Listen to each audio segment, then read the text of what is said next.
कैसे हो मेरे प्रिय? अभी आप मार्ग ढूंढ नहीं पाए हो। अभी आप उलझन में फंसे हुए हो। हम समझ रहे हैं आपकी पीड़ा को। मेरे बच्चे, मैं जानता हूं कि आप स्वयं को ऐसा महसूस करते हो, परंतु आपको इसका विचार करने का कोई लाभ नहीं है। मेरे प्रिय, आपको इसके लिए प्रयास करना होगा। हमने आपको अनेक बार संकेत भेजे हैं, परंतु आप मेरे संकेतों को नहीं समझ पाए हैं। अपितु आप शिकायतों में ही उलझकर स्वयं को कमजोर और दुर्लभ बनाते गए। मेरी प्रिय, मैंने आपको ध्यान का सहारा लेने को कहा, परंतु आपने निरंतर उसका प्रयत्न नहीं किया।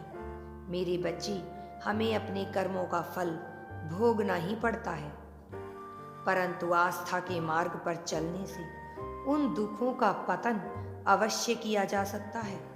इसलिए हम चाहते हैं कि आप अपनी आस्था प्रकट करो। आप मुझे अत्यंत प्रिय हो। मेरी प्रिय, मैंने आपका सृजन एक बहुत ही बड़े उद्देश्य के लिए किया है।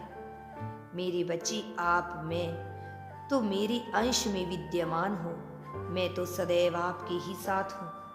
आपको अपार खुशियाँ प्रदान करूँगा। मेरे बच्चे, आपका हृदय अत्यंत कोमल है, इसलिए उसे पाषाण बनाने की कोई आवश्यकता नहीं है। आप केवल मुझ में और स्वयं पर विश्वास बनाए रखो। मैं आपका कभी हानि नहीं होने दूंगा।